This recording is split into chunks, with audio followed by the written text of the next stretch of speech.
চারিদিক সুবাসিত হোক এই প্রত্যাশায় আমরা আজকে আমাদের যে অনুষ্ঠান মাঙ্গলিক অনুষ্ঠান সেটা শুরু করতে যাচ্ছি। যুগে যুগে কালে কালে আমাদের সমাজ পরিমণ্ডলে এমন কিছু আলোকিত ব্যক্তির জন্ম হয় যাদের মেধা, মনন, পারদর্শিকতা, শ্রম, আত্মত্যাগে দেশ, সমাজ, জাতি উদ্ভাসিত। তাদের জন্ম সুন্দরে সমৃদ্ধ বিকশিত হয় প্রতিটি জনপদ। সেই জনপদের আলোকিত ব্যক্তিত্ব আমার পিতৃতুল্য শ্বশুর মশাই প্রয়াত নীলবিহারী বড়ুয়া ও মাতৃতুল্য আমার শ্বশুরী মমতাময়ী মা প্রয়াতা বনমালী বড়ুয়ার দ্বিতীয় পুত্র পদ্মলোচন বড়ুয়া, যার আজকে সর্বশীল অস্ত্র পরিষ্কার সহ সম্বোধন, স্বধর্ম আলোচনা ও জ্ঞাতি ভোজন। আমরা এখানে সমবেত হয়েছি আমাদের মাঝে আমাদের এই সবার প্রাজ্ঞ ভিক্ষু সংঘ উপস্থিত হয়েছেন। আজকের এই সভায় সভাপতিত্ব করবেন যিনি সভাপতির আসন অলঙ্কৃত করেছেন, শাসন রত্ন বদন্ত ধর্মসেন মস্তবীর অধ্যক্ষ কুলকুরমাই স্বধর্ম বিহার ডানকুনিয়া। প্রধান অতিথি আমরা উনি হয়তো আষাঢ় পদে আছেন। এখানে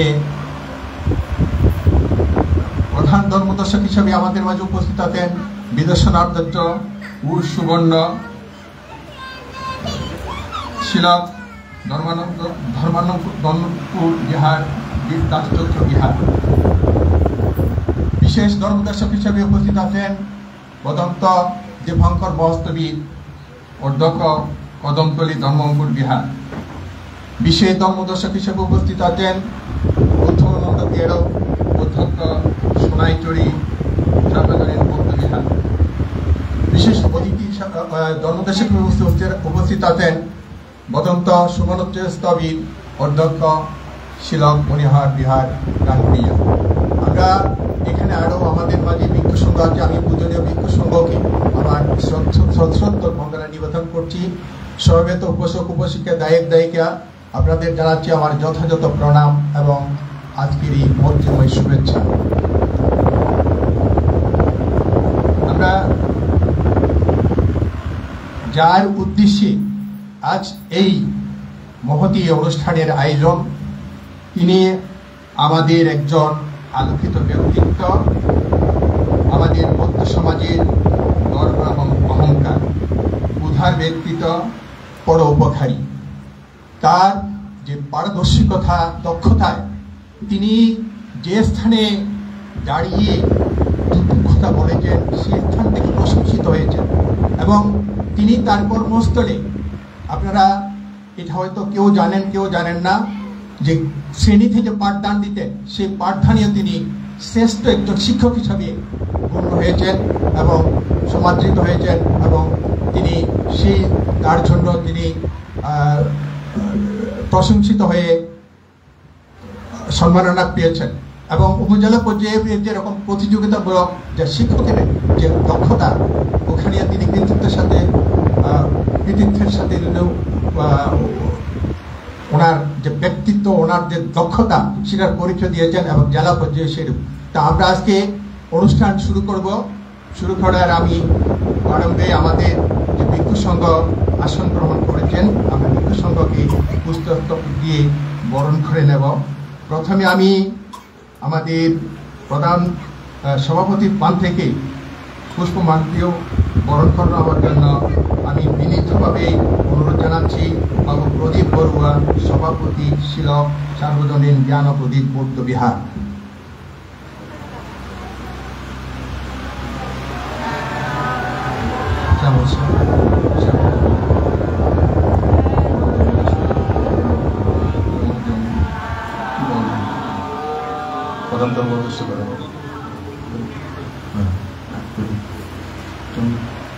এবারে প্রধান ধর্মোপদেশককে পুষ্পস্তবক দিয়ে করে নিচ্ছেন এই পরিবারেরই সন্তান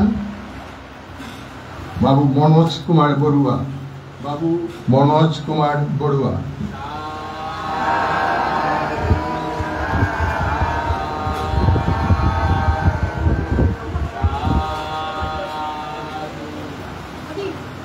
বিশেষ ধর্মদেশক বদন্ত দীপঙ্কর মস্তবেরকে পুষ্পাঞ্জলি দিয়ে বরণ করে নিচ্ছেন বাবু শ্যামল কান্তি বড়ুয়া। বাবু শ্যামল কান্তি বড়ুয়া।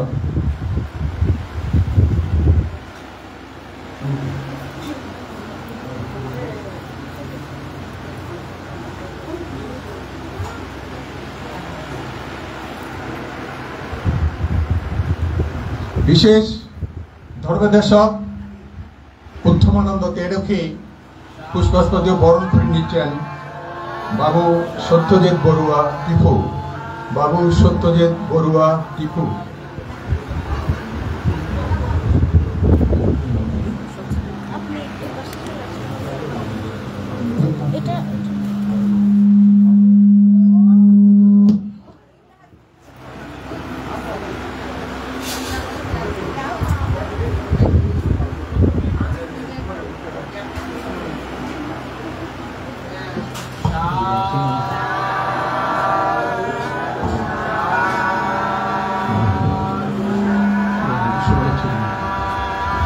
বিশেষ ধর্মদেশক বদন্ত সুমনোচ্ছরী স্তবকে পুষ্পাঞ্জলি দিয়ে বরণ করে নিচ্ছেন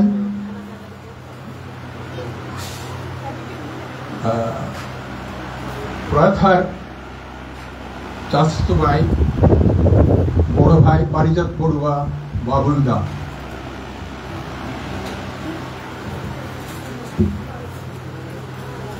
সম্মানিত উপস্থিতি,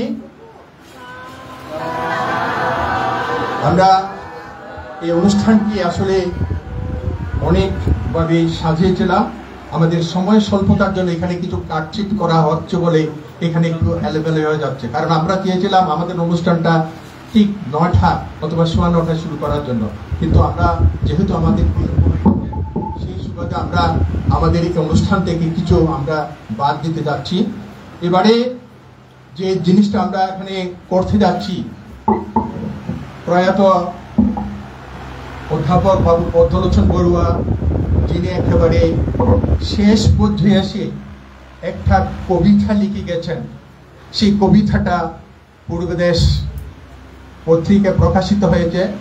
তিনি সেই কবিতাটা কারো কাছে শোনাতে পারেননি, আবৃত্তি করতে পারেননি।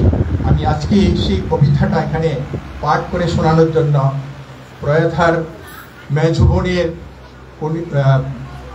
জ্যেষ্ঠ কন্যা মৃত্তিকা বড়ুয়াকে এখানে সেই কবিতাটা পাঠ করে শোনানোর জন্য অনুরোধ জানাচ্ছি। মৃত্তিকা বড়ুয়া।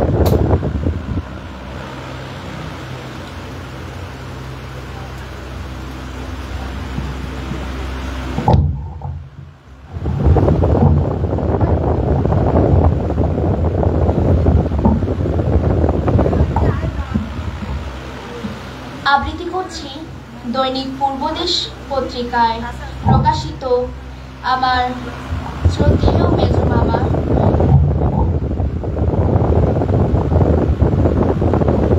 প্রয়াত পদ্মলোচন বড়ুয়ার সাহিত্যিক জীবনের সর্বশেষ কবিতা কবির কষ্টের পারদ। কবির কষ্টের পারদ যখন স্ফুটাঙ্কে চলে আসে, পৃথিবী তখন অলৌকিক বেদনা ভারে, কবির নিমগ্নতায় ফিরে পায় প্রাণ। আনন্দ যজ্ঞে জেগে ওঠে কবির অবিনাশী দেহ পিঞ্জর।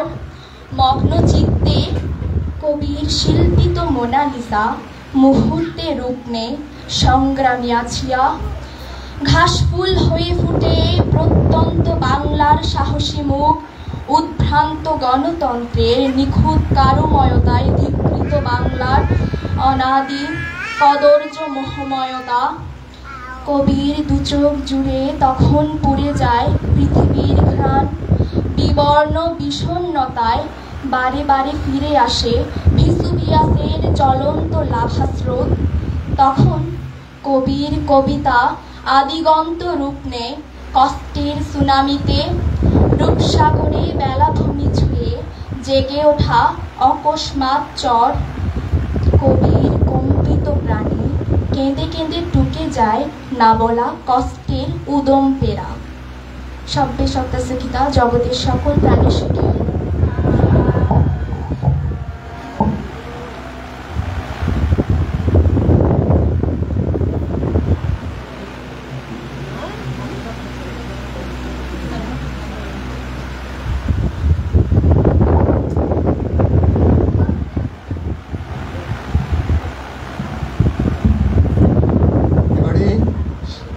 শিক্ষানবী বরণ করে নেবেন ইছামতি ধাতু চত্ব বিহার কমপ্লেক্সের বিহার অধ্যক্ষ স্বরূপানন্দ স্তবীরকে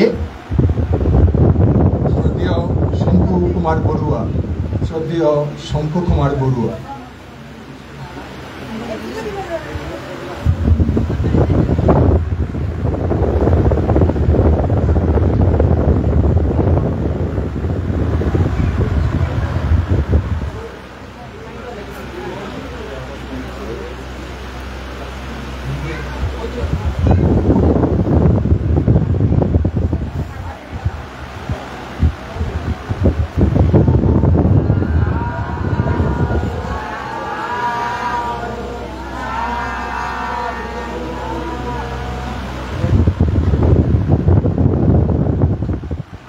মন্ডলী প্রয়াত পদ্মলোচন বড়ুয়ার কনিষ্ঠ পুত্র প্রাণময় বড়ুয়া নিলয় কে আশীর্বাদ ও পুষ্পিত অভিনন্দন জানিয়ে আজকে একটা সম্মাননা দেওয়া হচ্ছে, কারণ সে সম্প্রতি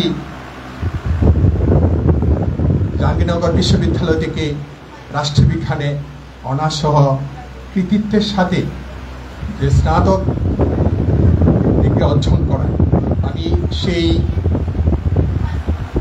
যে পুষ্পিত অভিনন্দন যেটা আমি পাঠ করে শোনাচ্ছি, এটা অর্পণ করবেন আমাদের সভাপতি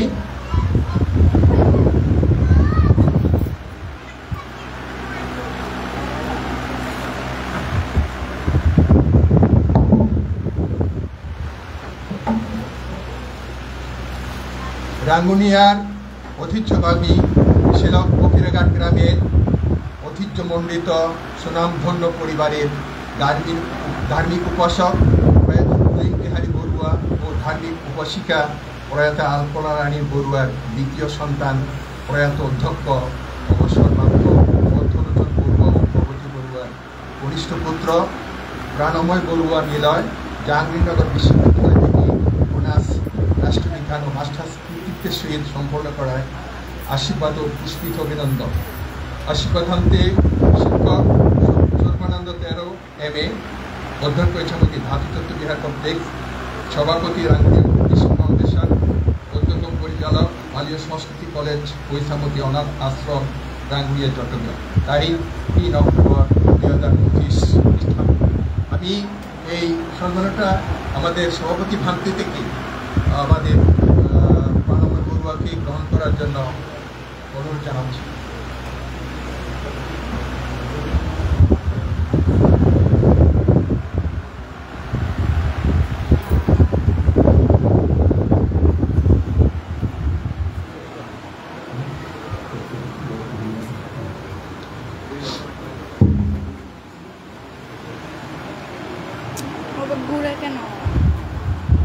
আজকের এই পরবর্তী অনুষ্ঠানটি পরিচালনা করার জন্য সঞ্চালক হিসাবে আমি ইছামতি ধাতু চত্ব বিহার কমপ্লেক্সের অধ্যক্ষ স্বরূপানন্দ স্তবীরকে সবিনয়ে বন্দনা জানাচ্ছি।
नमो तस्सै ভগবতো অরহতো সম্মা সম্বুদ্ধস্সা সভ্যং পপস্য করণং কুশলস্য উপসম্পদাং সচিত্ত পরিউদুপানাং ইথাং বুদ্ধানুশাসনাং তে।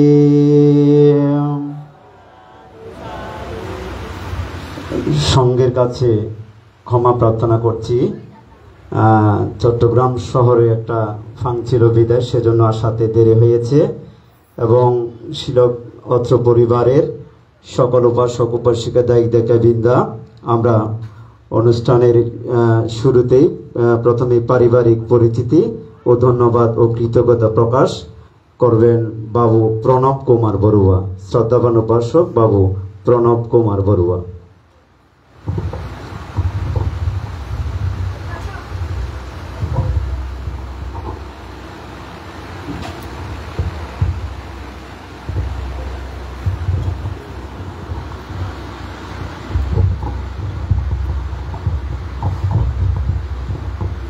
নমো তাস্স ভগবতো অরহতো সম্মা সম্বুদ্ধস্স। নমো তাস্স ভগবতো অরহতো সম্মা সম্বুদ্ধস্স। নমো তাস্স ভগবতো অরহতো সম্মা সম্বুদ্ধস্স।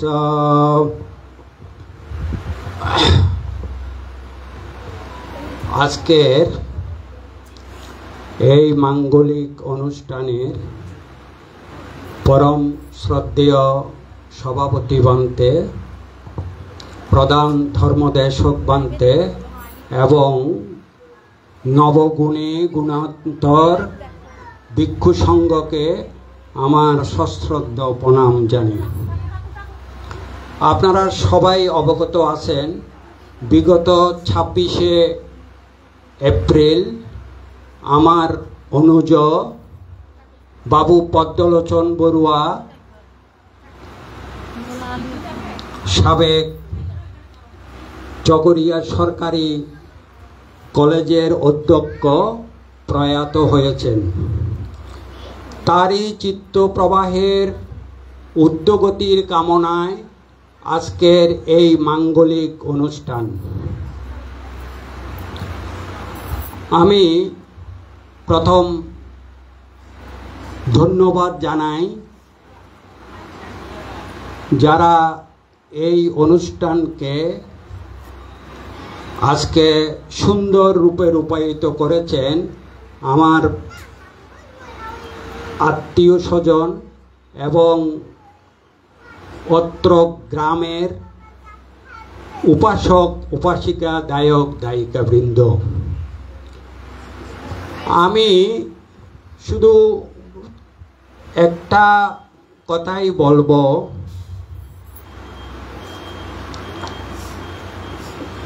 একটা প্রবাদ বাক্য আছে,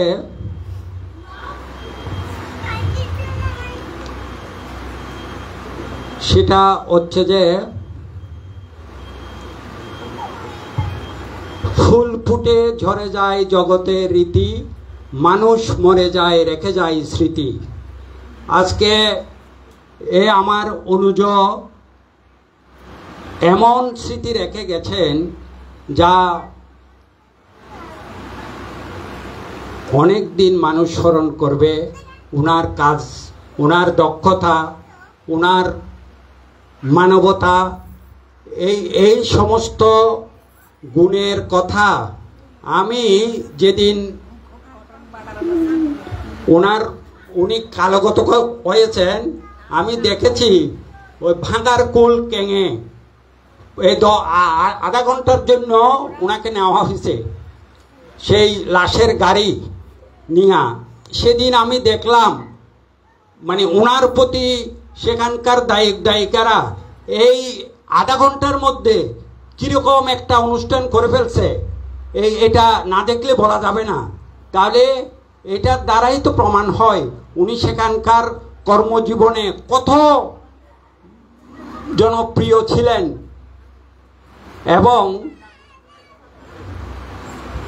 এই জিনিসটা মানুষ একদিনে অর্জন করতে পারে না, এটা অর্জন করতে সময় লাগে। উনি সুদীর্ঘ চকরিয়া কলেজে শিক্ষকতা করেছেন, সেই জন্য ওনার এরকম একটা জনপ্রিয় পরিবেশের সৃষ্টি হয়েছে। তো আমি আজকে ধর্মকথা বা ধর্ম আলোচনা করব না, এটা ধর্ম আলোচনা আমাদের ভিক্ষু সংঘ করবেন। আমি শুধু ধন্যবাদ জানাই আজকে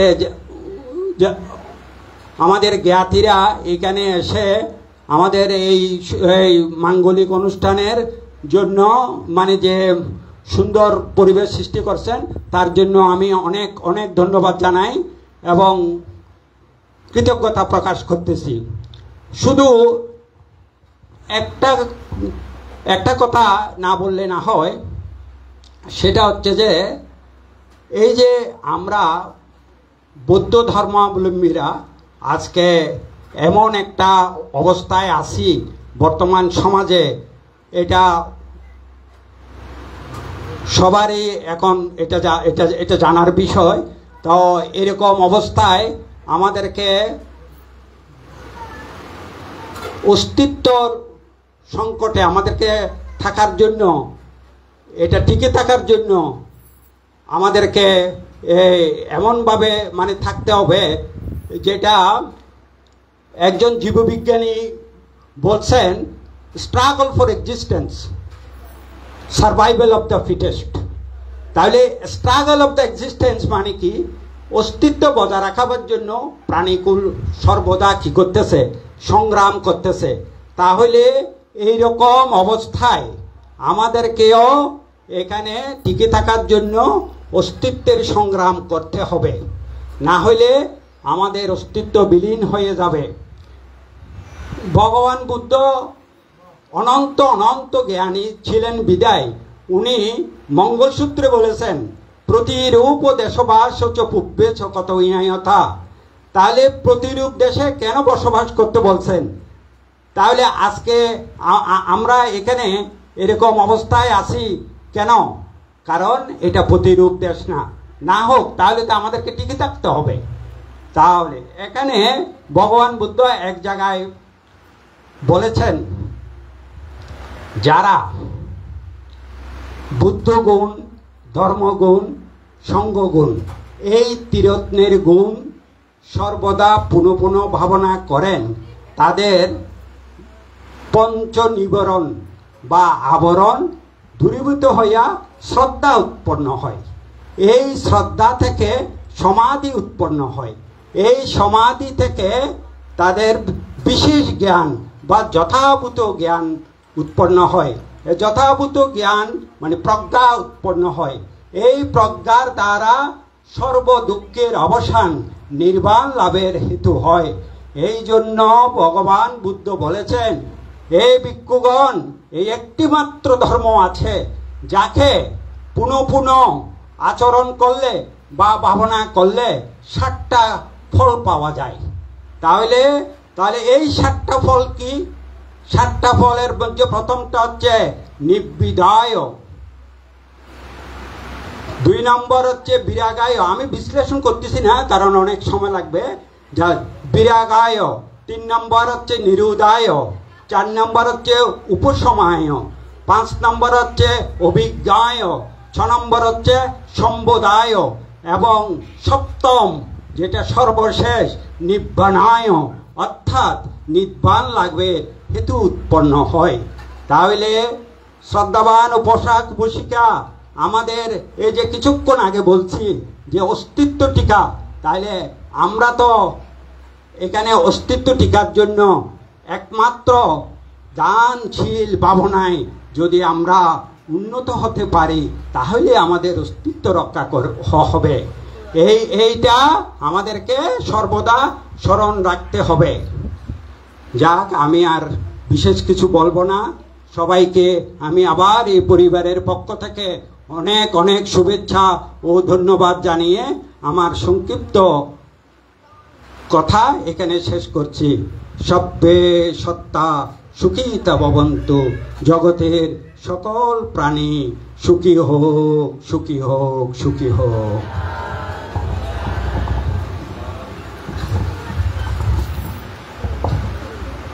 এবারে আপনারা শিলে প্রতিষ্ঠিত হন। পঞ্চশীল প্রার্থনায় অংশগ্রহণ করছেন বিশিষ্ট উপাসক ডাক্তার প্রদীপ বড়ুয়া।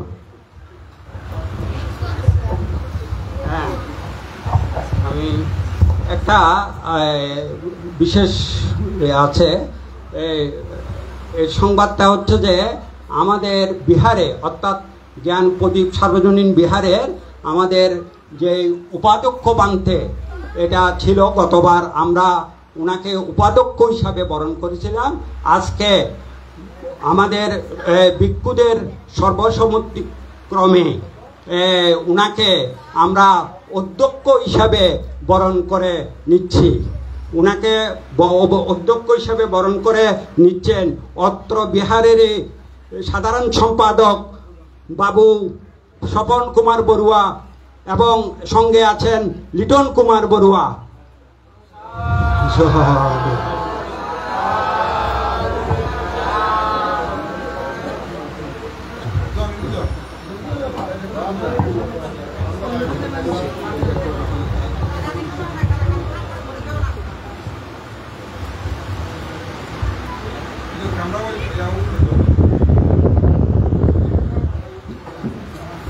আপনারা সকলেই সাধুবাদ প্রদান করুন।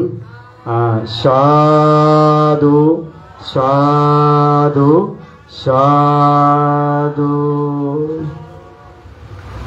হ্যাঁ, আপনারা বসে পড়ুন।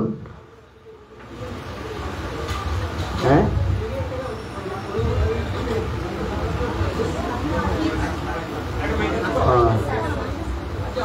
এবারে অনুভূতি প্রকাশ করবেন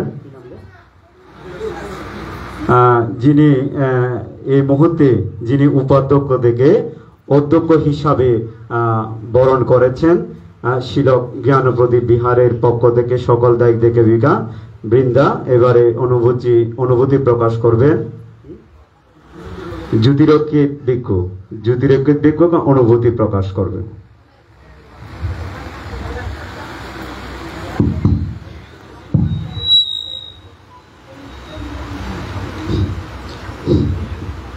नमो तस्य भगवतो अरहतो सम्मा सम्बुद्धस्य सतुह पयेहि सा विद्वामुक्तो ससभजेन होतु ते जयमङ्गलं ति।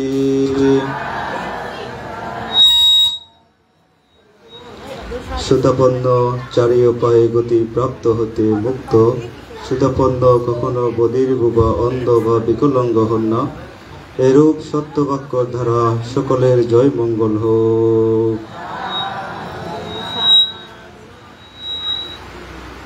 আজকে দক্ষিণবাহী শিলক ফকিরাঘাট নিবাসী বিশিষ্ট উপাসক প্রয়াতা বাবু পলিন বিহারী বড়ুয়া ও বিশিষ্ট উপাসিকা প্রয়াতা আলপনারানী বড়ুয়ার দ্বিতীয় পুত্র, সকরিয়া সরকারি কলেজের প্রাক্তন অধ্যক্ষ, শিলক সার্বজনীন জ্ঞানপ্রদীপ বৌদ্ধবিহারের অন্যতম ধার্মিক উপাসক, শিক্ষানুরাগী ও সমাজসেবক ব্যক্তিত্ব অধ্যাপক বাবু পদ্মলোচন বড়ুয়ার ষৈমাসিক অস্ত পরিষ্কার সহ সংবাদান অনুষ্ঠান। আজকে অনুষ্ঠানের সঙ্গের মধ্যমণি কুলকুলমায় সদমোদয় বিহারের বিহার অধিপতি, রাঙ্গুনিয়া ভিক্ষু সমিতির সভাপতি, পরম সদীয় শাসনরত্ন বদন্ত ধর্মসেন মহাস্তবীর মহোদয় বান্দে তার আসন অলঙ্কৃত করেছে। আপনারা তিনবার সাধুবাদ দিয়ে পুণ্য অর্জন করুন। প্রধান অতিথি হিসেবে আসন অলঙ্কৃত করেছেন বিদর্শনাচার্য বদন্ত শাসনপ্রিয় মহাস্তবী, তিনি উপস্থিত হননি। প্রধান ধর্মদেশক বিদর্শনাচার্য বদন্ত ও সুবর্ণ মহাতের অধ্যক্ষ শিলক সদমানর তদসত্য বৌদ্ধবিহার বান্দে তার আসন অলঙ্কৃত করেছেন। আপনারা তিনবার সাধুবাদ দিয়ে পুণ্য অর্জন করুন। বিশেষ ধর্মদেশক বদন্ত দীপঙ্কর মহাস্তবীর বান্তে উত্তমানন্দ তেরো সুমনাশ্রী স্থবীর স্বরূপানন্দ ভান্তে সহ অনুত্তর পুণ্যক্ষেত্র ভিক্ষু সংঘ তাদের আসন অলঙ্কৃত করেছেন। আপনারা তিনবার সাধুবাদ দিয়ে পুণ্য অর্জন করুন। প্রয়াত জ্ঞাতি পদ্মলোচন বড়ুয়া, তিনি চকরিয়া সরকারি কলেজের অধ্যক্ষ ছিলেন। তিনি অনেক ছাত্রছাত্রীকে প্রজন্ম থেকে প্রজন্মেও শিক্ষাদান দিয়েছেন। বুদ্ধ বলেছেন সাব্বে সত্তা কাম্মা সাকা, সকল সত্য কোনো কর্মের অধীন। তিনিও আমিও আমরা সবাই কর্মের বাইরে কেউ নয়। তাই সেজন্য তিনি তার ছাত্রছাত্রী যতদিন বেঁচে থাকবেন তাকে শ্রদ্ধা সম্মান গৌরব কৃতজ্ঞতা স্মরণ করবেন। কারণ তিনি যে কাজ কর্ম করে গেছেন, তিনি জ্ঞান শিক্ষা দিয়েছেন, সেই জ্ঞানকে তারা অবলম্বন করে জীবনকে তারা প্রতিফলিত করবেন। সেই জন্য তিনি পৃথিবী থেকে বিদায় নিলেও অমর হয়ে থাকবেন। তার ছাত্রছাত্রী যতগুলো রয়েছেন তারা কৃতজ্ঞতা স্মরণ করবেন। এবং শিলক সার্বজনীন জ্ঞানবোধী বুদ্ধবিহারে আমি আসার পর থেকে দেখেছি নানা উন্নয়ন কাজে তাদের পরিবার থেকে তার নেতৃত্বে অনেক তিনি দানের কার্য সম্পাদন করেছেন।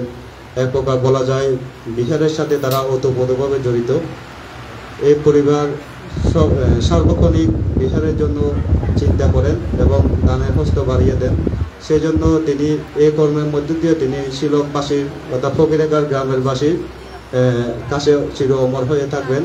এবং অপরাপর পরিবারবর্গ সকলে তাকে ভালোবাসতেন, তার কথা মানতেন। তিনি পরিবারকে সদ উপদেশ দিয়ে আগলে রেখেছিলেন এবং আজকে তার পরিবারবর্গ সকলে মিলে এই সংগঠন আয়োজন করেছেন। এবং আজকে যে অধ্যক্ষ বরণ করেছেন আমাকে, বিশেষ করে বিহার কমিটি এবং সকল দায়িকা আপনাদের প্রতি কৃতজ্ঞতা জ্ঞাপন করছি। এবং বাবু পদ্মলোচন বড়ুয়ার পারলৌকিক সদ্গতি কামনায় আমার জন্মান্তরের পুণ্যরাশি দান করছি এবং আপনাদের সকলের উদ্দেশ্যে আমার জন্মান্তরের পুণ্যরাশি দান করছি।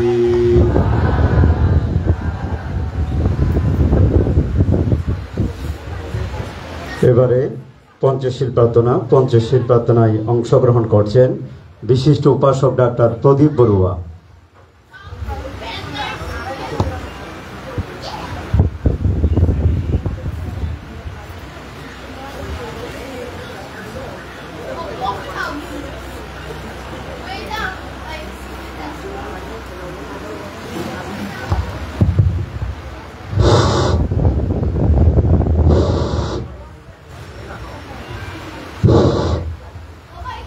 এখন আমরা শিলে প্রতিষ্ঠিত হতে যাচ্ছি।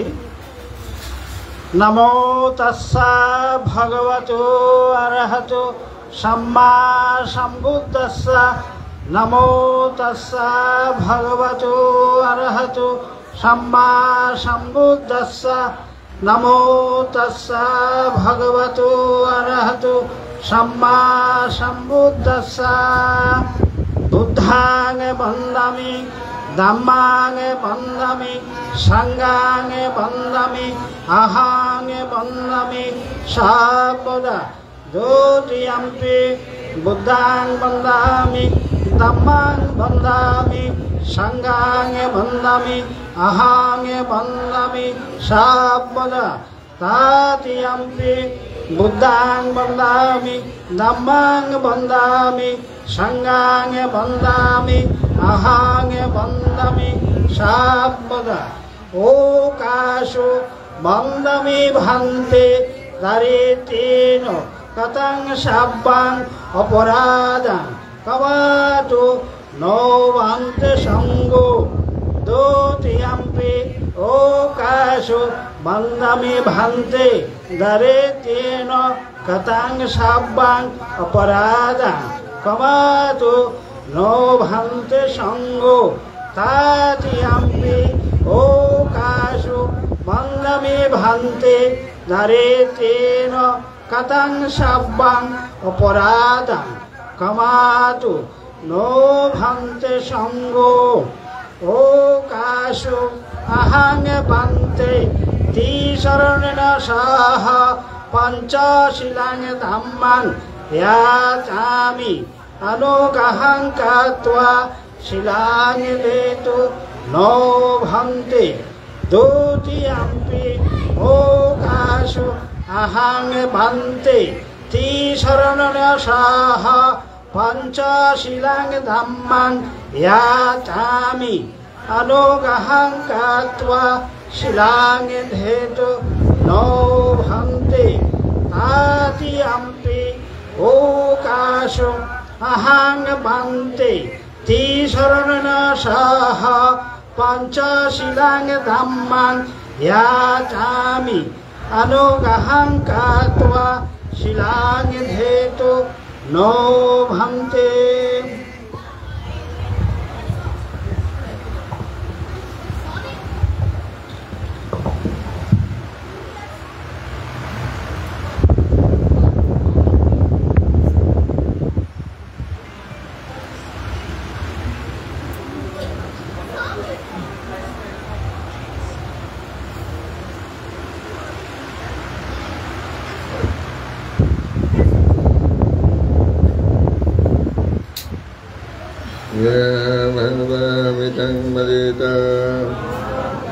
नमो तस्स भगवतो रतो सम्मा सम्बुद्धस्स।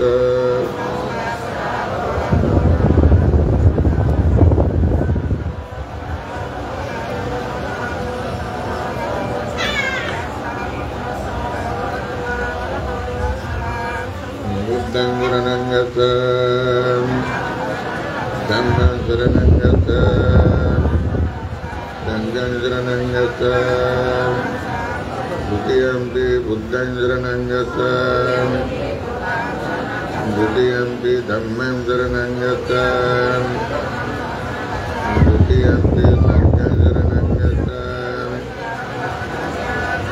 तृतीयंपि बुद्धं शरणं गच्छामि तृतीयंपि धम्मं शरणं गच्छामि तृतीयंपि संघं शरणं गच्छामि शरणगमनं सम्पूर्णं नानादिपाता वेरमणे शिक्षावदं समादियामि आदिकदाना वेरमणे शिक्षावदं समादियामि कामेतो नित्यधारा वेरमणे शिक्षावदं समादियामि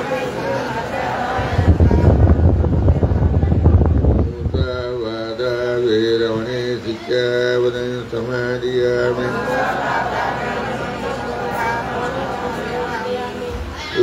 मेरिय मज्जापमादत्ताना वेरमणे शिक्षावदं समादियामि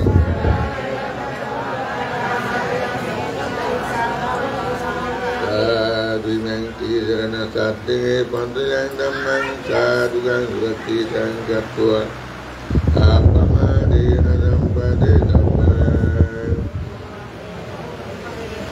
नमो तस्स भगवतो अरहतो सम्मा सम्बुद्धस्स नमो तस्स भगवतो अरहतो सम्मा सम्बुद्धस्स नमो तस्स भगवतो अरहतो सम्मा सम्बुद्धस्स करणीयमत्तकुशलेन यन्तं यन्तं पदवीक्षमेतत् साकुदु साकुदु साकुवसा सन्तनातिमनि साकुवसा पतितो सदलकुति शान्तिन्द्रियो सनिभागोताय पगापो प्रेतो अनुवर्गितो तदा बुद्धं सुमाचारिकेन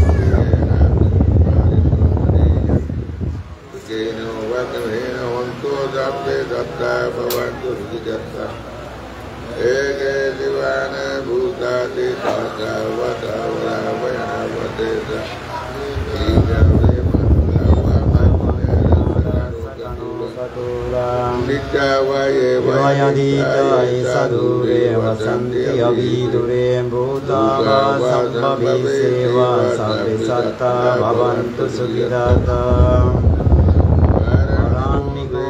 तन्नातिमायं जगतं सिनं किञ्चि दारुसानापटीकसंया नयमय्या सदुकमीस्या यतन्यं बुद्धं आयुषायिकबुद्धं मनोरगे एवं हि सर्वभूतेषु मनसं भावय परिमाणं Metancha sabbalokasiming manasang bhavaya parimanang uddang tiriyancha yasang padang aviramasapatang Tidang charang nisinno va sayyano va yavatassa vijatamiddo medang aditiyang brahmamittang vihadamidomaho Anopagamma silavadasanena sampanno kameso vinayagita nahicchatu gabbasiyami punarititi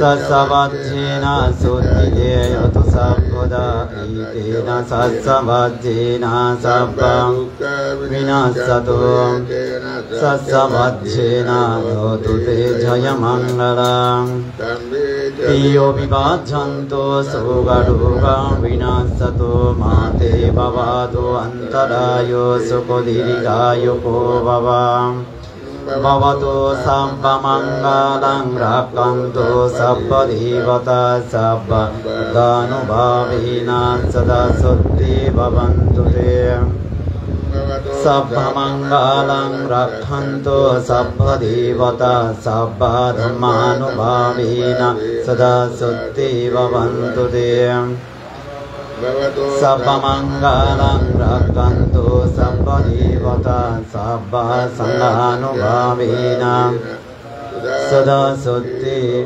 bhavantu te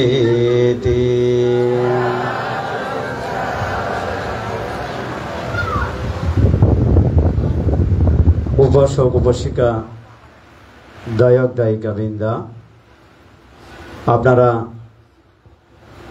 পারিবারিক পরিচিতি থেকে শুরু করে শুভেচ্ছা বক্তব্য সহ আপনারা ইতিমধ্যে অবগত হয়েছেন কি উদ্দেশ্যে কার উদ্দেশ্যে কি জন্য এই অনুষ্ঠান করা হচ্ছে তো এখন শিরে প্রতিষ্ঠিত হয়েছেন এবং সূত্র শ্রবণ করেছেন এখন আপনারা নীরবতা পালনের মাধ্যমে কিছুক্ষণ ধর্ম শ্রবণ করুন আমি প্রথমেই ধর্মদর্শনা করার জন্য বন্দনা নিবেদন করছি রাঙ্গুনিয়া সংঘরাজ ভিক্ষু সমিতির অর্থ সম্পাদক সোনাচুরি সার্বজনীন বৌদ্ধ বিহারের বিহার অধিপতি পরম শ্রদ্ধেয় উত্তমানন্দ এম.এ. মহোদয় Bhante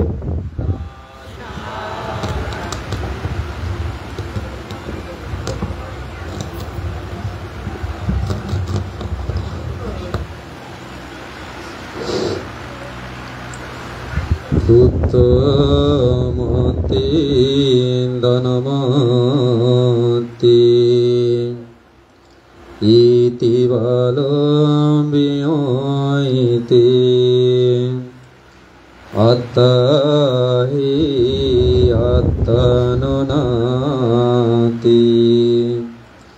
kutu putang kutu dhanang Itina cacavajjena yatu te jayamangala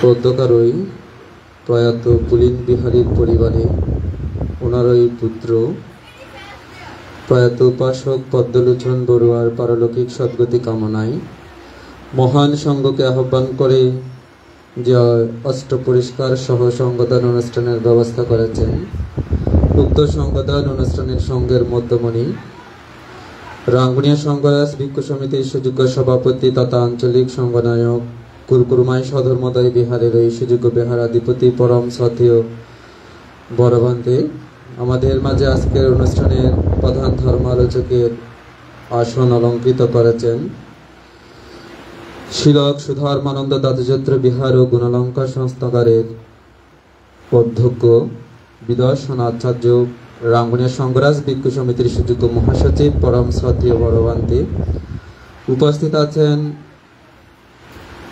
Bangladesh সংঘরাজ ভিক্ষু মহাসভার সহ পুরাকীর্তি সচিব কদমতলী ধর্মাঙ্কুর বৌদ্ধ বিহারের ওই সুযোগ্য বিহারাধিপতি পরম শ্রদ্ধেয় বড়বান্তে বিভিন্ন বিহার থেকে আগত গুণোত্তম সংঘের পাদতলে সর্বাগ্যে নতশিরে বন্দনা নিবেদন করছে ত্রিরত্নের শরণাপন্ন উপাসক উপাসিকাগণ আপনাদের সকলের প্রতি মৈত্রীময় আশীর্বাদ দান করছি। তা আসলে আমরা আজকে এখানে এই বাড়িতে অনেক সময় অন্যান্য গ্রামে আমরা যখন সঙ্গদানে যাই সরাসরি বিহারে যাই, বিহার থেকে যারা ব্রতী তাদের বাড়িতে যাই, কিন্তু আজকে আমরা বিহারে যাই নাই, আমরা সরাসরি কিন্তু আপনাদের বাড়ির মধ্যে চলে এসেছি। আমরা প্রায় 9:25 দিকে সম্ভবত আপনাদের বাড়িতে প্রবেশ করেছি। এখন 10:40, তার মানে 1 ঘন্টা আরো 15 মিনিট আমরা আপনাদের এই অনুষ্ঠানের মধ্যে আমরা উপস্থিত হয়েছি, বা 1 ঘন্টা 15 মিনিট ধরে আপনাদের বিভিন্ন কর্মকাণ্ড দেখেছি। অনেকটা আমার কেন জানি মনে হচ্ছে শিবদানের সবাই বসে আছে, এরকমও কেন জানি মনে হলো। কারণ আপনাদের যে একটা আনুষ্ঠানিকতা, ভিক্ষু সংঘকে ফুল দিয়ে যেভাবে সুন্দর করে সভাপতি ভান্তে থেকে শুরু করে ধর্মালোচক ভান্তেদেরকে সুন্দর পুস্তকের মাধ্যমে আপনারা বরণ করে নিয়েছেন। উপাসক পদ্মলোচন বড়ুয়ার সুন্দর একটি কবিতা এখানে সুন্দর ভাষায় এখানে উপস্থাপন করা হয়েছে, এবং ওনার ওই কনিষ্ঠ সন্তান প্রাণময় বড়ুয়া নিলয়কে, তাকে আমাদের স্বরূপানন্দ ভান্তে তার জাহাঙ্গীরনগর বিশ্ববিদ্যালয় থেকে যে স্নাতকোত্তর ডিগ্রি অর্জন করায় তাকে একটা সম্বর্ধনা প্রদান করেছেন। এবং পাশাপাশি আরো দেখলাম আপনাদের বিহারের যিনি এতদিন ধরে উপাধ্যক্ষ ছিল তাকে আবার অধ্যক্ষ হিসেবে বরণ করেছেন। তো এখানে একটু করে বলি, আমার মনে হয় ওনাকে অধ্যক্ষ বরণটা আপনারা যদি বিহারে করতেন আরো ভালো হতো, কারণ বিহারে মনে করেন আপনাদের সামনে পবরণা পূর্ণিমা আছে, তখন আপনাদের গ্রামের সবাই উপস্থিত থাকবে। হয়তো আপনারা হয়তো এটা চিন্তা করেছেন আজকে ভিক্ষু সংঘরা আছে, ভিক্ষু সংঘের সমৃতিতে উপস্থিতিতে, কিন্তু ওটা আবার পবরণা পূর্ণিমার দিন দায়িত্ব উপাসক উপাসিকা সবাইকে সাথে নিয়ে আবার ওনাকে বৃহৎ অধ্যক্ষ হিসেবে বরণ করে নেবেন। তো যে মানে এই পর্যন্ত যেগুলো হয়েছে পারিবারিক পরিচিতি থেকে বা মানে 1 ঘন্টা, তার পূর্বে আবার এর মধ্যে ভাগে আমরা কিন্তু পানীয় গ্রহণ করেছি, আপনাদের চা নাস্তা গ্রহণ করেছি। তো বেশ ভালো লাগলো। মনে হচ্ছে একটা মানে কঠিন সেবর দানের সামনে তো আমাদের কঠিন সেবর দানের না, কঠিন সেবর দান আসলে তো এরকমই হয় না, এই বিভিন্ন আনুষ্ঠানিকতা করতে করতে অনেক সময় কিন্তু চলে যায়। তো আমি আসলে আজকে এই পদ্মলোচন বড়ুয়ার এই বইটা দীপঙ্কর ভান্তের হাতে কে যেন দিয়েছেন, আমি একটু করে ওনার শুধুমাত্র জীবনীটা একটু করে দেখেছি পেছনে, কারণ প্রতিটা লেখকের জীবনীটা পেছনে থাকে। আমি তো পুরো বই তার এখানে বসে পড়তে পারবো না, তো ওখানে আমি মানে ওনার একটু পড়েছি আর কি। ওনার জন্ম হয়েছে 1963 খ্রিস্টাব্দের 25 এপ্রিল, আর ওনার মৃত্যু হয়েছে কিন্তু 26 এপ্রিল 2025। তাহলে দেখুন এপ্রিল মাসটা কিন্তু ঠিক আছে।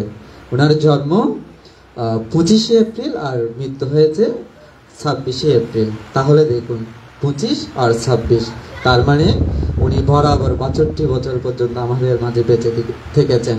এই 62 বছর বয়সে উনি চট্টগ্রাম বিশ্ববিদ্যালয় থেকে 2টা বিষয়ে MA ডিগ্রি অর্জন করেছেন, বাংলা এবং পালি। তার মানে ডবল ডিগ্রি অর্জন করেছেন। আমাদের অধ্যাপক ছিলেন, প্রভাষক ছিলেন, অনেক মানুষকে তিনি অনেক ছাত্রছাত্রীদেরকে উনি শিক্ষা প্রদান করেছেন। ওনার সংসারের মধ্যে ওনার স্ত্রী প্রগতি বড়ুয়া এবং তারা পদ্মলোচন বড়ুয়া, প্রগতি বড়ুয়ার যে কুল ঝরে 2জন কুল সন্তান, প্রাণ কমল বড়ুয়া জয় এবং প্রাণময় বড়ুয়া নিলয়। তো আজকে মানে সুন্দর একটা মানে পরিবার উনি রচনা করে গিয়েছেন, পুত্রদেরকেও সেভাবে উনি সুশিক্ষা প্রদান করেছেন। এবং সম্ভবত আমাদের প্রণব বড়ুয়ার কনিষ্ঠ ভ্রাতা, তো ওনার সাথে আমার পরিচয় আছে। উনি সরাসরি আমার বিহারে গিয়েছেন। আমি প্রথমে আজকে আসতে চাইনি, আমাদের জামপুকুরের মধ্যে পার্শ্ববর্তী গ্রামে একটা সংগঠন ছিল, ওখানে যোগদান করতে চাই, যদিও বা আপনাদের ফোনটা আমার পূর্বে থেকে ছিল। তারপরে আবার ওই প্রণব বড়ুয়ার কথা বলাতে আমি আর মানে এখানে চলে আসলাম আর কি, পার্শ্ববর্তী গ্রামেরটা ভাত দিয়ে এখানে চলে আসলাম। তো যে কথাটা আমরা যারা সংসার যারা রচনা করি আর কি, প্রত্যেক মাতা পিতারা তো সংসার রচনা করেন, তাই না? মাতা পিতারা যখন সন্তান রচনা করেন তখন তারা পুত্র কন্যা প্রত্যাশা করেন, প্রত্যেক মাতা পিতা। তো আমরা যারা পুত্র এবং কন্যা হই, আমি সন্তানই বলবো, সন্তান বলতে ছেলেও বোঝায় মেয়েও বোঝায়। এই সন্তানকে আবার আমাদের ত্রিপিটকে অর্থাৎ ভগবান বুদ্ধ 3 ভাগে বিভক্ত করেছেন: অবজাত সন্তান, অনুজাত সন্তান, অতিজাত সন্তান। অবজাত সন্তান কাদেরকে বলা হয়? বাবা যদি প্রভাষক, বাবা যদি ডাক্তার, বাবা যদি সৎ বা শিক্ষক, যাই কিছু হোক না কেন, পিতামাতা সৎ চরিত্রের অধিকারী বা পিতামাতারা ধার্মিক, কিন্তু সন্তান দেখা যায় যে উচ্ছৃঙ্খল জীবন আচরণ করে। আছে না? মদ খায়, গাঁজা খায়, জুয়া খায়, উচ্ছৃঙ্খলভাবে জীবনযাপন করে না? আবার দেখবেন অনেক সময় ধর্মান্তরিত হয়ে অন্যত্র চলে যায়। তো এই সন্তানগুলা, অর্থাৎ যে সন্তানগুলা মা বাবার মুখে চুলকানি দেয়, যে সন্তান জন্ম দিয়ে অনেক সময় মা বাবা যতদিন বেঁচে থাকে ততদিন পর্যন্ত এই সন্তানের দুঃখটা বহন করে বয়ে যেতে হয়, সেই সন্তানকে বলা হয় কি? অবজাত সন্তান। সাতকাইয়া ভাষায় বললে অজাত্যা পুত্র বা অজাত্যা কন্যা। অর্থাৎ এটা হচ্ছে যে, অর্থাৎ মাতা পিতা যদি ভালো হয়, সন্তান সন্ততি যদি খারাপ পথে অগ্রসর হয়, সেই ধরনের সন্তানকে বলা হয় কি? অবজাত সন্তান। দ্বিতীয়ত আসুন অনুজাত সন্তান। মাতা পিতা যেমন ধার্মিক, মাতা পিতা যেমন শিক্ষিত, মাতা পিতা যেমন সৎ চরিত্রের অধিকারী, মাতা পিতার দেখা দেখি ওই ছেলে মেয়েরা সেই পথেই অনুসরণ করে। আমার বাবা মামারা এভাবে চলে। আমার একটা জিনিস, গতকাল আমার গৃহস্থানের বাড়িতে আমার ছোট ভাইয়ের ছেলের নামকরণ অনুষ্ঠান নিয়ে ছোটখাটো একটা অনুষ্ঠান হয়েছে। সেখানে আমার ভাইয়ের মেয়ের একজন টিচার, মুসলিম টিচার, ওই মহিলাটা স্বামী এবং তার 2 সন্তান সহ আমাদের বাড়িতে এসেছে। তো ওনাকে আমি বললাম, আপনি কয়টার সময় এখানে পৌঁছেছেন? বলে যে আমি 10টার সময় এখানে পৌঁছে গেছি। তার মানে মুসলিম হয়ে আগ্রাবাদ থেকে উনি 10টায় চন্দ্রপুরে আমাদের রায়খালী বাড়িতে গিয়েছে। তা আমি বললাম, আপনি এত তাড়াতাড়ি কেমন আসলেন? তো উনি আমাকে বললেন, বলেছে, দাদা আসলে আমি টাইমটা বেশি মেনটেন করি, কারণ আমি যেখানে যে টাইম যেটা কথাটা বলবো আমি ওই টাইমটা অনুসরণ করার চেষ্টা। কারণ যে মানুষের সময়কে গুরুত্ব দিবে না, সে মানুষের উন্নতি কি হবে? আর তার চেয়ে বড় কথা হচ্ছে, আমি যদি সময়টা যদি মেনটেন না করি, আমাকে দেখে দেখে আমার ছেলেমেয়েরা শিখবে না। কারণ আমি যদি আমার টাইমটা মেনটেন করে চলি, সুন্দর করে চলি, আমার দেখা দেখি আমার ছেলেমেয়েরা সে পথে অগ্রসর হবে, তারাও সেভাবে মানুষ হবে। ওনার এই কথাটা আমার ভালো লেগেছে। কারণ আমাদের যখন ছেলে মেয়েরা যখন জন্মগ্রহণ করে আর কি, তখন তো তারা তো কোনো কিছু শিখে আসে না, মায়ের পেট থেকে তার শিখে আসে না। দেখতে আচার আচরণের মাধ্যমে তো তারা সেগুলা শিখে। তো এগুলা প্রথমত পারিবারিক শিক্ষাটা কিন্তু মাতা পিতা থেকে লাভ করে। মাতা পিতা থেকে না, মাতা পিতা যেটা শিখায় ছেলেমেয়েরা সেটাই শিখে, যেটা করবে ছেলেমেয়েরা সেটা অনুকরণ করবে। এখন আপনারা যদি স্বামী স্ত্রী যদি বাসায় বসে বাড়িতে বসে ঝগড়াঝাটিতে লিপ্ত থাকেন, বিভিন্ন ধরনের কথাবার্তায় মজুর, এটা ওরা শিখতে শুনতে আয়ত্ত করে নেবে না। তো বড় হলে ওনারা যখন বিয়ে করবে, তা আমার বাবাকেও দেখেছি মার সাথে এমন আচরণ করতে, আমার মাকেও দেখেছি বাবার সাথে এমন আচরণ করতে। তো তারা তো কেউ কাউকে ছেড়ে অনেকটা এরকম হয়ে যায়। অর্থাৎ দেখতে যে শিক্ষা হয় আর কি। অর্থাৎ মাতা পিতা যদি ভালো হয়, মাতা পিতা যদি ধার্মিক হয়, মাতা পিতা যে পথে অনুসরণ করে, ছেলে মেয়েরা যদি মাতা পিতা দেখা দেখে ওই পথে অনুসরণ করে, সেই ধরনের সন্তানদেরকে বলা হয় কি? অনুজাত সন্তান। অর্থাৎ অনুসরণ করে বলে অনুজাত সন্তান। আর দ্বিতীয়ত বলা হচ্ছে অতিজাত সন্তান। তো অতিজাত সন্তান কাদেরকে বলা হয়? মাতা পিতা যতটুকু করেছে, মাতা পিতা যতটুকু শিক্ষিত হয়েছে, মাতা পিতা সমাজে যতটুকু প্রতিষ্ঠিত হয়েছে, মাতা পিতা যতটুকু ধার্মিক হয়েছে, ছেলে মেয়েরা যদি তাকে ডিঙ্গিয়ে আরো বেশি কিছু করে, অর্থাৎ মাতা পিতা থেকে আরো বেশি কিছু করিয়ে দেখে, তাহলে তাদেরকে বলা হচ্ছে কি? অতিজাত সন্তান। তো ওনার বড় ছেলের ডিগ্রিটা আমি জানি না এই মুহূর্তে, ওনার ছোট ছেলের যেহেতু ডিগ্রিটা আমি শুনেছি উনি জাহাঙ্গীরনগর একটি বিশ্ববিদ্যালয় থেকে, আচ্ছা সেও কিন্তু মাস্টার্স করে। কোথায়? ও আচ্ছা, ছোট এমনি তো ছোট মনে হচ্ছে। তাহলে দেখুন, সেও ছকরিয়া সরকারি কলেজের একজন। আচ্ছা, হ্যাঁ, আরো ভালো, অনেক ভালো। এটা মানে ভালো, কারণ কারণ ওনারটা শুনলাম না, তাই শুনে কিন্তু আসলে ভালো লাগলো। এগুলো হচ্ছে আমাদের গর্ব করার কথা। ভালো কথাগুলো আমাদেরকে ছড়াতে হবে যে, কিন্তু আমরা ভালো কথাগুলো ছড়াই না। ভালো কথাগুলো ছড়াই কারো মেয়ে যদি কারো হাত ধরে চলে যায়, এটা একদম বাড়ি থেকে পাড়া থেকে হয়েছে ঢাকায় গ্রামে পর্যন্ত চলে আসবে না, গ্রামে পর্যন্ত আত্মীয় স্বজনের মধ্যে চলে আসে, অমুকের মেয়ে অমুকের সাথে পালিয়ে গিয়েছে, কিন্তু অমুকের ছেলে একটা ভালো পজিশনে গিয়েছে, অমুকের মেয়ে একটা ভালো পজিশনে গিয়েছে। এটা আমরা ছড়াই না। খারাপটা যেভাবে ছড়ায়, ভালোটা কিন্তু আমরা ওভাবে ছড়ায় না। তো শুনে ভালো লাগলো এই কারণে। এবং তার একজন ছেলে প্রভাষক, আর একজন ছেলে সেও জাহাঙ্গীরনগর বিশ্ববিদ্যালয়ে স্নাতকোত্তর ডিগ্রি নিয়েছে। তার মানে পদ্মলোচন বড়ুয়া এবং প্রগতি বড়ুয়া দুই সন্তানের ধরতে গেলে তারা কিন্তু কি অতিজাত সন্তান হিসেবে আমরা আখ্যায়িত করতে পারি। অতিজাত সন্তান হতে হলে আপনাদেরকে আরো করতে হবে কি, পিতা মাতার আদর্শকে ধারণ করেন, লালন করবেন। আপনাদের এই যে পুলিন বিহারী পরিবারের একটা ঐতিহ্য রয়েছে, এই ঐতিহ্য যেমন আমার পবন বড়ুয়ার সাথে আমার কথা হয়েছে, শিক্ষিত একটা পরিবার, তিনি একজন শিক্ষক, তাহলে এই যে ওনার ছেলেও একজন শিক্ষক, তাহলে এই পরিবারের আপনাদের পূর্বপুরুষ উত্তরসূরিদের এই ধারাগুলো যদি ধরে রেখে আপনারা যদি সেভাবে সমাজে প্রতিষ্ঠিত হন, তাহলে আপনারা হবেন যে আমাদের জন্য গর্বের এবং আমাদের জন্য অতিজাত সন্তান।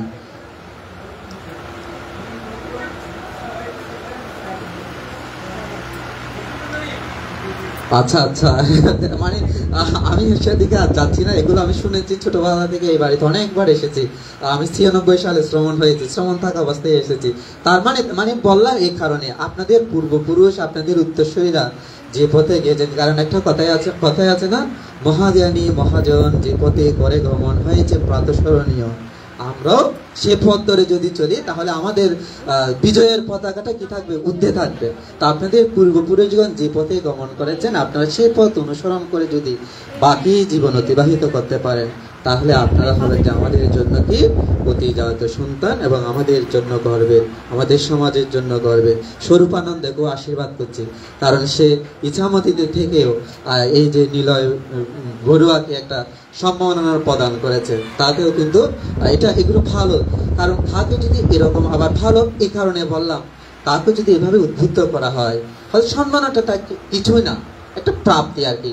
কিন্তু অপররা যারা দেখে তারা একটু মনোযোগী হবে, আমাদের নিলয় দাদা এত পড়ালেখা করেছে বলে, স্নাতকোত্তর ডিগ্রি অর্জন করেছে বলে তাকে সম্মান করেছেন, আমিও যদি পড়ি, আমিও যদি সে ডিগ্রি অর্জন করি, হয়তো কেউ না কেউ আমাকে এভাবে সঙ্গ দিতে হবে। অন্য কেউ এগুলাতে দেখে অনুপ্রাণিত হয় এবং শিক্ষা লাভ করে, এগুলা কিন্তু ভালো।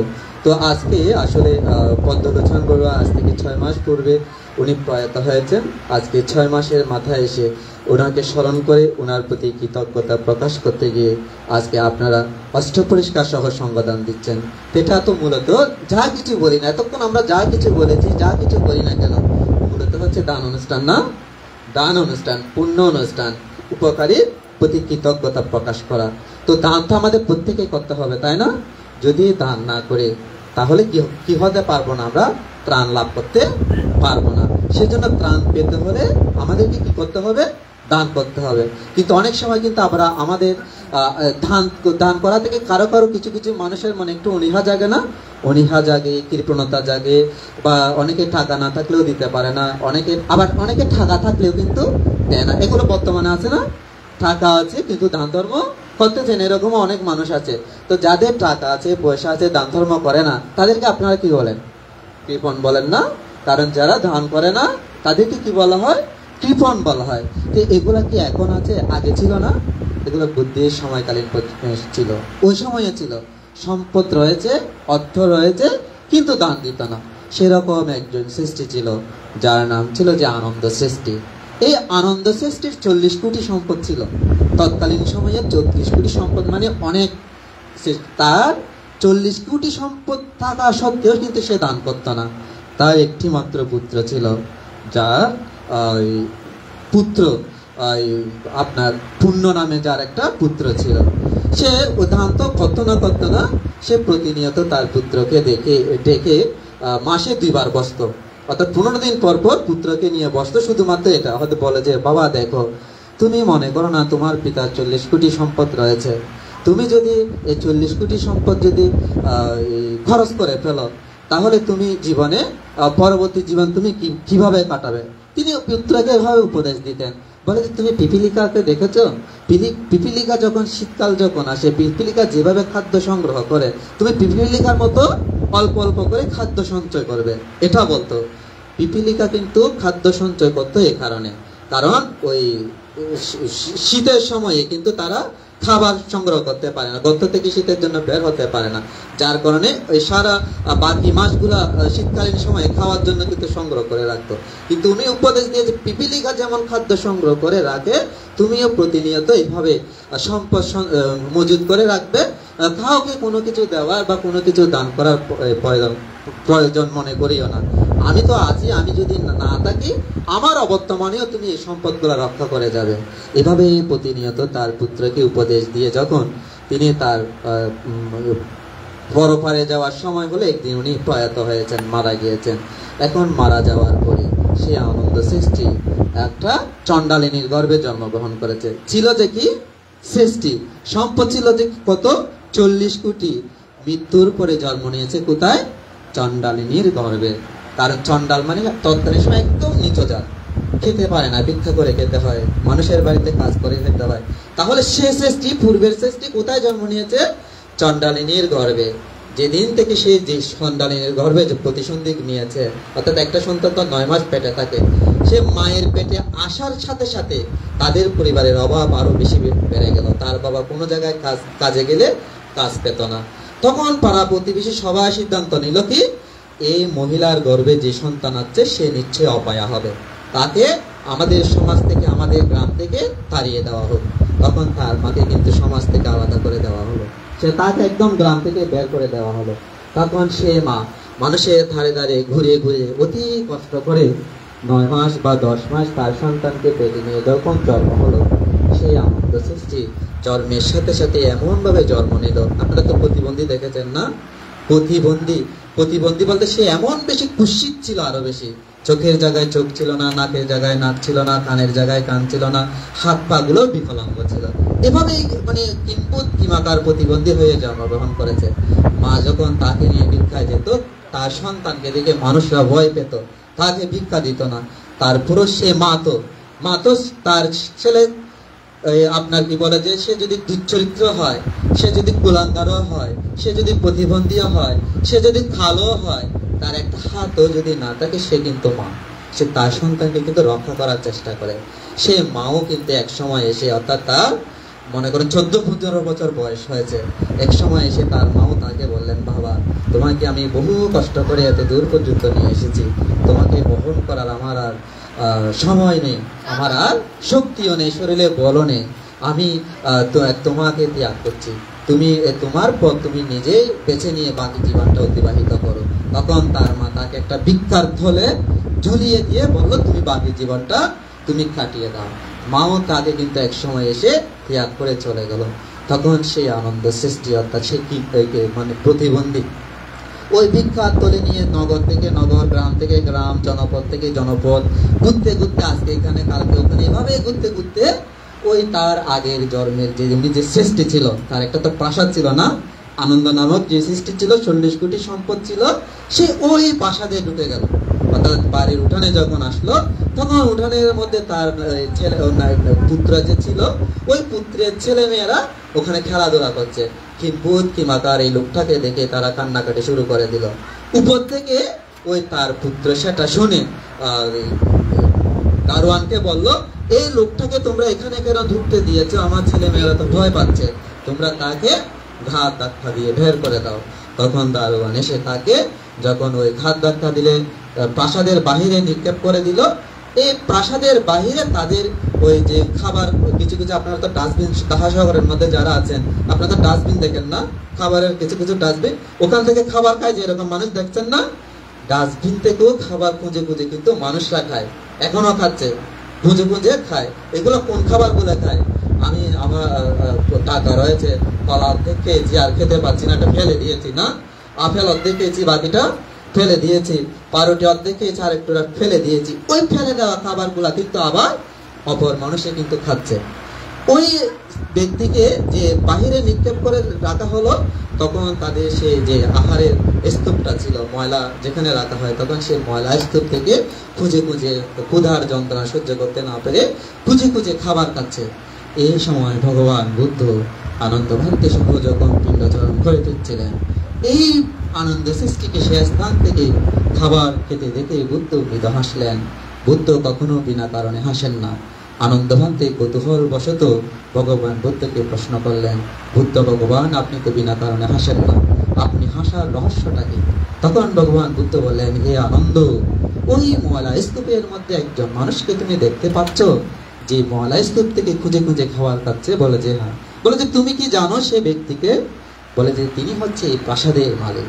পূর্বের জন্মে উনি আনন্দ নামক সৃষ্টি ছিল, কিন্তু কোনো 40 কোটি সম্পদ ছিল, কোনো সম্পদ কাউকে কোনোদিন সে প্রদান করেনি, বিন্দু পরিমাণ সে দান করেনি, যার কারণে সে মৃত্যুর পরে চণ্ডালিনীর গর্ভে জন্মগ্রহণ করে প্রতিবন্ধী হয়ে জীবন আচরণ করে আজকে ভিক্ষা করতে করতে সে নিজের সন্তানের দ্বারা বিতাড়িত হয়ে নিজের সন্তানের আবর্জনা থেকে সে খাবার খুঁজে খুঁজে খাচ্ছে। এই কথাগুলো যখন বলা বলি করলো, সেখানে যখন দারোয়ান বা যারা ছিল প্রহরীরা, তারা শুনে তার পুত্রকে ডেকে আনলো।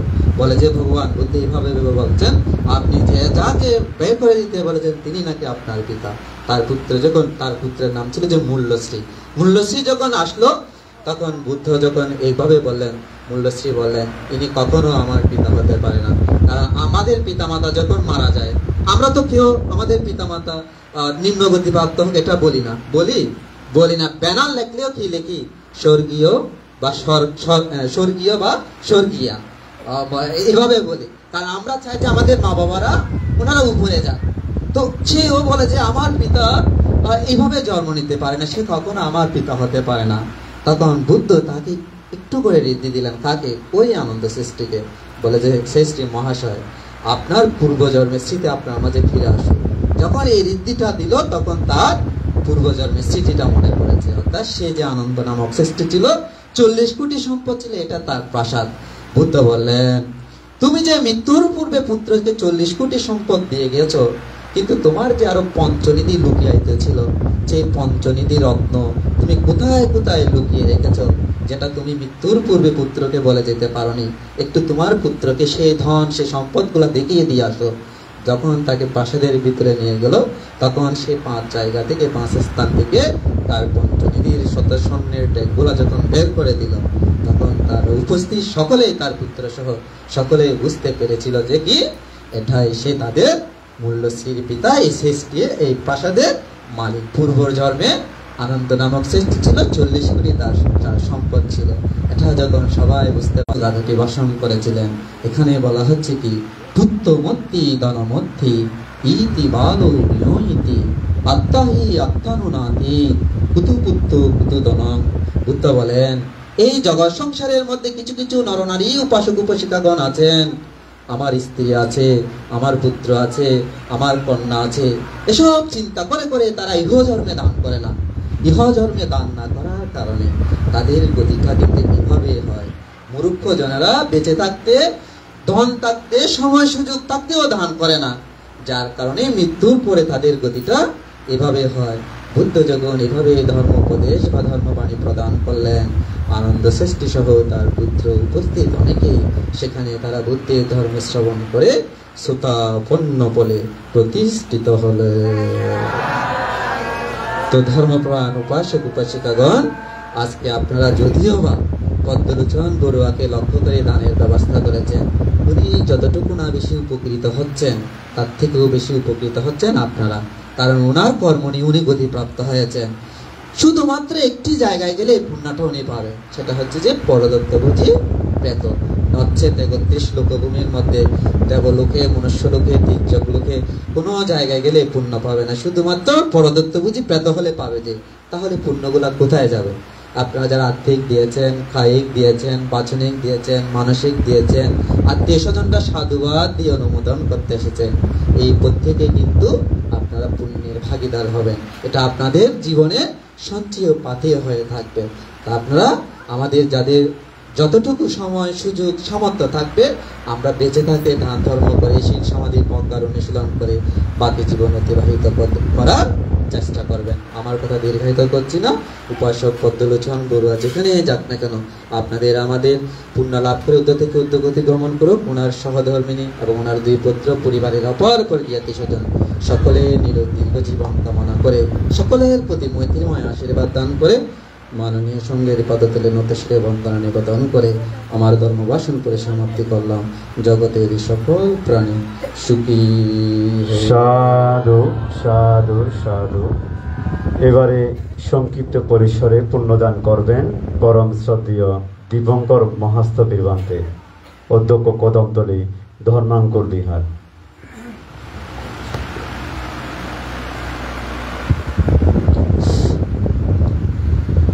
সঙ্গ বিশুদ্ধ ভরদাকিনীয়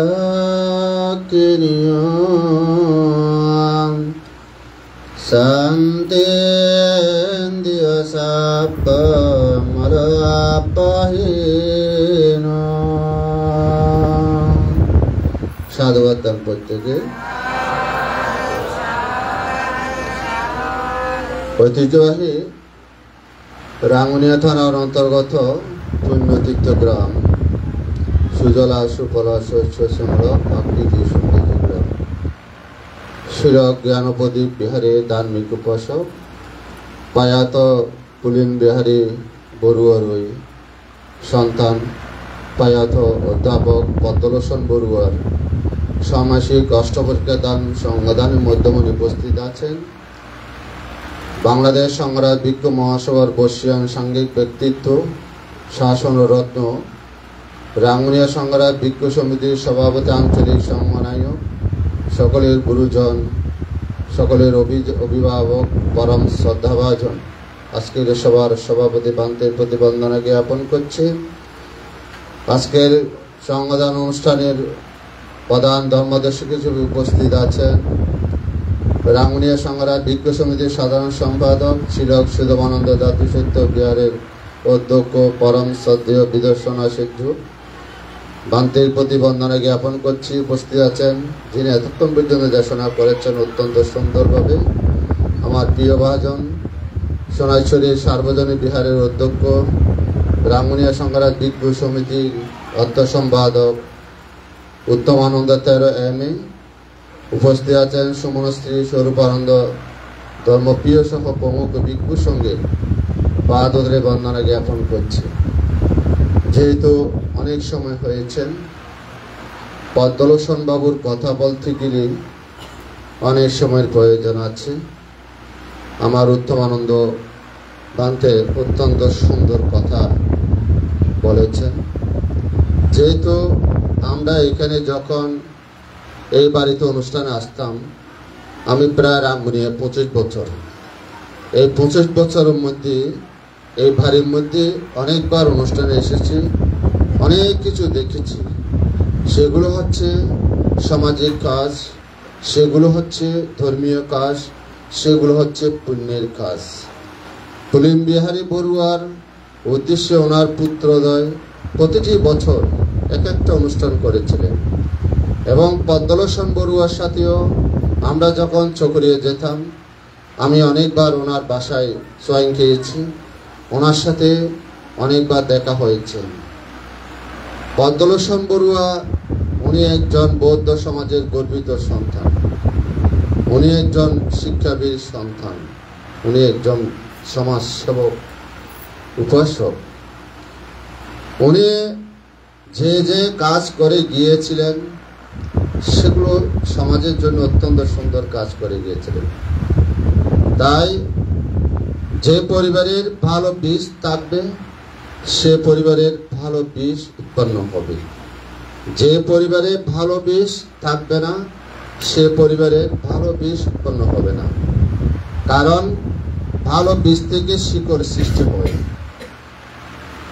একটা গাছ যখন রোপণ করা হয়, সে গাছ যদি কেটে ফেলা হয়, সে গাছের যদি শিকড় থাকে, শিকড় থেকে সবকিছু সৃষ্টি হয়। তো শিকড়টা কোত্থেকে সৃষ্টি হয়? বীজ থেকে সৃষ্টি হয়। পদ্মলোচন বড়ুয়া উনি যেরকম শিক্ষা দীক্ষায় ধার্মিক সামাজিক কাজে মানুষ ছিলেন, কিন্তু ওনার মতো মানুষ বৌদ্ধ সমাজের খুবই কম আছে। কারণ ধার্মিক লোক সমাজের অলংকার, ধার্মিক লোক সমাজের পুণ্যবান ব্যক্তি। পদ্মলোচন বড়ুয়ার উনি মৃত্যুবরণ করেছে। উনি যে স্মৃতিগুরু, যে বই, যে পাণ্ডুলিপি করে গিয়েছেন, এগুলো যদি আমরা ধরে রাখতে পারি, ওনার যে একজন কন্যা নাকি নাতি যে কবিতা বলেছেন, অত্যন্ত সুন্দর কবিতা বলেছেন, পল্লী কবি জসিমউদ্দিনের কথা। উনি পল্লী কবি জসিমউদ্দিন যে কবিতা করে গিয়েছেন, উনি পল্লী কবি হিসেবে খ্যাত লাভ করেছেন। তাহলে সে পদ্মলোচন বড়ুয়া পত্রিকার মধ্যে যে কবিতাটা বলে গিয়েছেন, লেখে গিয়েছিলেন, সেটা আজকে যে পাঠ করেছে অত্যন্ত সুন্দর লেগেছে।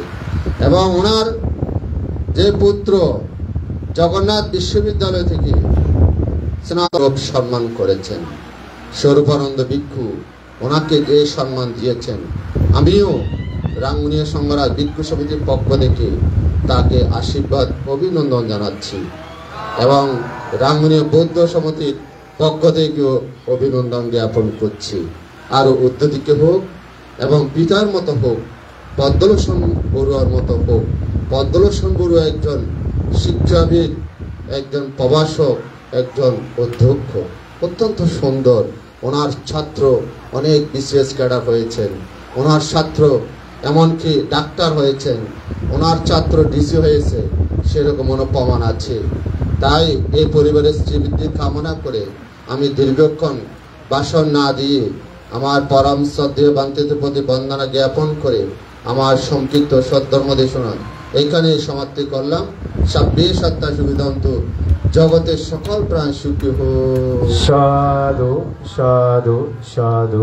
একটি মাঙ্গলিক সংবাদ যে অল্প কিছুদিন পর আমাদের শুভ পূর্ণিমা কঠিন চিবর দান অনুষ্ঠিত হবে। আগামী 7 অক্টোবর ধর্মকোয়া চন্দ্রবংশ ভাবনা কেন্দ্রে শুভ কঠিন চিবর দান অনুষ্ঠান হবে। এতে বাবু শিক্ষক পঙ্কজ বড়ুয়া আপনাদেরকে আহ্বান করেছেন, সকলের উপস্থিতি কামনা করেছেন।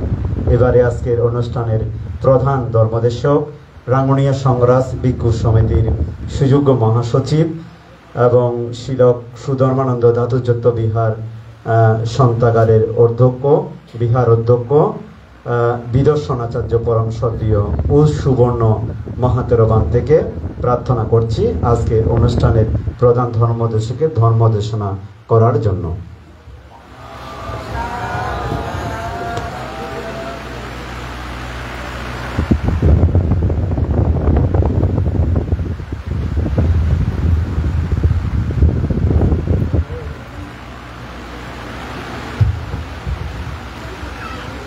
नमो तस्सा भगवतो अरहतो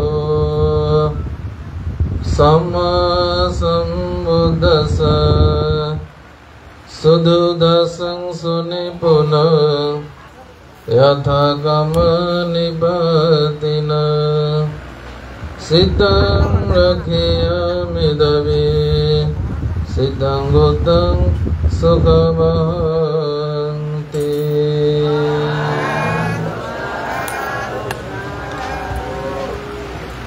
আমি সর্বাগী বিদ্যাচরণ সম্পন্ন সুগত লোকবিদ অনুক্ত পুরুষে দমনকারী সারথী দেবমানবের শাস্ত্রাসী ধর্মরাজ ত্রিলোকপূজ্য অরহ সম্মুখ সম্বুদ্ধি শ্রীচরণে ভিক্ষুশ্রমণ উপাসক উপাসিকা সকলের পক্ষ থেকে কায়বাক্য মনে অবনত শিরে বন্দনা নিবেদন করছি। ঐতিহ্যবাহী রাঙ্গুনিয়ার থানাধীন ঐতিহ্যমণ্ডিত শিলক সার্বজনীন জ্ঞানপ্রদী বিহারে একজন ধার্মিক উপাসক এবং চকরিয়া সরকারি কলেজের অধ্যক্ষ, লেখক, গবেষক পণ্ডিত, ধার্মিক উপাসক পদ্মলোচন বড়ুয়ার ষান্মাসিস উপলক্ষ করে আজকে অস্ত্র পরিষ্কার সহ সংগদান আয়োজন করেছেন পরিবারবর্গ এবং জ্ঞাতিবর্গ। এই এহেন পূর্ণম অনুষ্ঠানে সংঘ প্রধান তথা সভাপতি পান্থের শ্রীচরণে বন্দনা নিবেদন করছি। আলোচক বৃন্দ পূজ্য ভিক্ষু সঙ্গে পাদপদে অবনত শির বন্দনা নিবেদন করছি। সমাবেত প্রিয় উপাসক উপাসিকা বৃন্দ, আপনাদের প্রত্যেকের সুখ সমৃদ্ধি মঙ্গল কামনায় এবং পরপার্গত উপাসক ধর্মপ্রাণ উপাসক পদ্মলোচন বড়ুয়া পালক হিতসুখ মঙ্গল কামনা করে আমার জীবনের সমস্ত পুনরাশি সকৃতজ্ঞ চিত্তে বিতরণ করছি, পুণ্যদান করছি, পুণ্য অনুমোদন করে সক্রিয় হোক। প্রিয় উপাসক উপাসিকা বৃন্দ, একটি কথায় আছে, রূপে চক্ষু জোড়ায়, গুণে হৃদয় জয় করে। আমরা রূপকে পছন্দ করি, রূপবান রূপবতী হলে তাকে আমরা পছন্দ করি এবং গুণী সর্বত্র পূজিত হয়, সর্বত্র সম্মানিত হয়, কিন্তু গুণী সকলের হতে পারে না। দেখুন, পদ্মলোচন বড়ুয়ার একজন গুণী ব্যক্তি ছিলেন, তিনি অধ্যক্ষ হয়েছেন সরকারি কলেজের মধ্যে। তো অধ্যক্ষ কতজন হতে পেরেছেন? সেই সরকারি কলেজের মধ্যে একজন মাত্র অধ্যক্ষ, আর অন্য প্রভাষক অথবা শিক্ষক। বিহারের মধ্যে সেরূপ একজন অধ্যক্ষ হতে পারে, আর অন্যগুলো কি উপাধ্যক্ষ অথবা আবাসিক। না, ঘরের মধ্যে একজন প্রধান হতে পারে না, স্কুলের মধ্যে একজন প্রধান শিক্ষক হতে পারে, সবাই প্রধান শিক্ষক হতে পারে না। কিন্তু এই পদ্মলোচন মধ্যে সেরকম গুণ এবং জ্ঞান ছিল বিদায় তিনি অধ্যক্ষ হতে পেরেছেন। দেখো প্রিয় উপাসক উপাসিকা বিন্দু, আমরা উপাসক পদ্মলোচনকে হারিয়ে আমরা অনেক ক্ষতি হয়েছে আমাদের সমাজের মধ্যে, বৌদ্ধ সমাজের মধ্যে, বৌদ্ধ শাসনের মধ্যে। একজন ধার্মিক উপাসক ছিলেন, সমাজের মধ্যে একজন জ্ঞানী ছিলেন। শিক্ষিত মানুষ সমাজের অলংকার, কিন্তু ধার্মিক মানুষ পৃথিবীর অলংকার। বুদ্ধ বলেছেন ধার্মিক মানুষ পৃথিবীর অলংকার, আর শিক্ষিত মানুষ সমাজের অলংকার। প্রিয় উপাসক উপাসিকা কিন্তু মানুষ মরণশীল, একদিন আমাদেরকে মরতে হবে। তিনি শূন্যস্থান পূরণ হবে, কিন্তু শূন্যতা কোনোদিন পূরণ হবে। তার জায়গার মধ্যে হয়তো বা তার ছেলে মেয়ে অথবা একজন গুণগ্রাহী একজন তার স্থান দখল নিতে পারে, কিন্তু তার শূন্যতা তো হবে না, তার মতো তার হবে না। প্রিয় উপাসক উপাসিকা বিন্দু, তিনি অনুষ্ঠান হলে তাকে মনে পড়ে, তিনি অনুষ্ঠান হলে তিনি উদ্বোধনীর ভাষণ দেওয়ার জন্য এমন যে আগ্রহ প্রকাশ করত, এমন ভাবে তিনি যে ভাষণ করতেন, আমরা মুগ্ধ হয়ে আমরা শুনতাম তার কথাগুলো। আজ তিনি নেই, শুনতে পাচ্ছি না।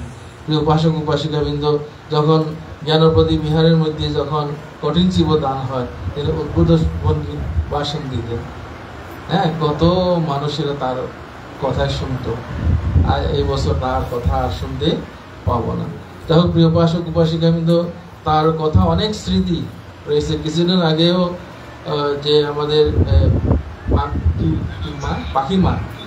পাখিমার অনুষ্ঠানে তিনি বক্তব্য রেখেছিলেন, যেমন তো তিনি চলে গেলেন। এত যে তাড়াতাড়ি চলে যাবেন আমরা ভাবতে পারিনি। যাই হোক, ক্যান্সার তো মরণ ব্যাধি আমাদেরকে গ্রাস করে নিয়ে যায়, একদিন মৃত্যু আমাদেরকেও গ্রাস করে নিয়ে যাবে। বুদ্ধ বলেছেন, প্রিয় উপাসক উপাসিকা বৃন্দ, আমরা মরে যাওয়ার পরে আমাদের কি গতি হবে সেটা কিন্তু আমরা বলতে পারি না। তবে বুদ্ধ বলেছেন, যদি আপনি শ্রোতাপন্ন হতে পারেন তাহলে আপনার গতি নির্ধারিত। চাদু পায়ে হিচাবি মুক্ত, আপনি আর চতুর পায়ে যাবেন না। কিভাবে? শ্রোতাপন্ন হলে। তো শ্রোতাপন্ন হতে হলে আমাদেরকে বুদ্ধ বলেছেন সাক্কায়া দিত্তিকে বিনষ্ট করতে হবে। তো সাক্কায়া দিত্তি মানে কি? আমি আমার বাড়ি, আমার গো, আমার স্ত্রী, আমার পুত্র, আমার কন্যা, সব ক্ষেত্রে আমার। এই দেহকে বলে আমার দেহ। আসলে কি আমার দেহ আছে? আমার দেহ বলতে কিছু নেই, এই নাম রূপ ছাড়া কিছু নেই। কেমন? চারি মহাধাতু দ্বারা এই দেহ গঠিত। কেমন? তো এই দেহটাও অনিত্য বলেছেন বুদ্ধ। এই দেহ পেয়েছেন বলে আমরা দুঃখ ভোগ করছি। এই দেহ আমি, আমার নয়, অনাত্মা। যখন আপনি চতুরার্য সম্পর্কে, পতিত সমপদ নীতি সম্পর্কে জ্ঞান যখন হবেন, তখন তা আপনার মধ্যে একটা সম্যক দৃষ্টি উৎপন্ন হয়। তো যখন সম্যক দৃষ্টি উৎপন্ন হয়, তিনি প্রকৃত সার তিনি লাভ করতে পারে। এই জন্য বুদ্ধ বলেছেন, সারাঞ্চ সারাদেয়াত আসারাঞ্চ আসারাত তে সারাং আদিগসন্তে সম্মা সংকল্প গোচরতি।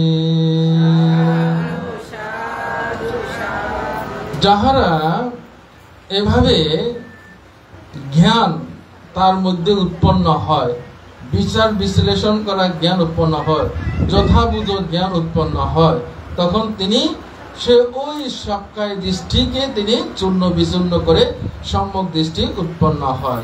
তো যাদের মধ্যে সম্যক দৃষ্টি উৎপন্ন হয়, বুদ্ধ বলেছেন তারা তিনি সারকে সার বলে জানেন, ভালোকে ভালো বলে জানে, এবং অসারকে অসারূপে জানে, মন্দকে মন্দ বলে জানে। তিনি ভালো মন্দকে তিনি বিচার বিশ্লেষণ করে তিনি সার বস্তু যেটা ভালো সেটাকে তিনি গ্রহণ করে।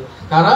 সম্যক দৃষ্টি সম্পন্ন ব্যক্তিরা, সম্যক দৃষ্টি গোচর ব্যক্তিরা একমাত্র প্রকৃত সার বস্তু লাভ করতে সক্ষম হয়। তো যারা এই সক্রিয় দৃষ্টিকে বিচ্ছিন্ন করে, যারা সন্দেহ বিচিকিৎসা, আমি এই কঠিন জীব দান করে আমি কি পাবো,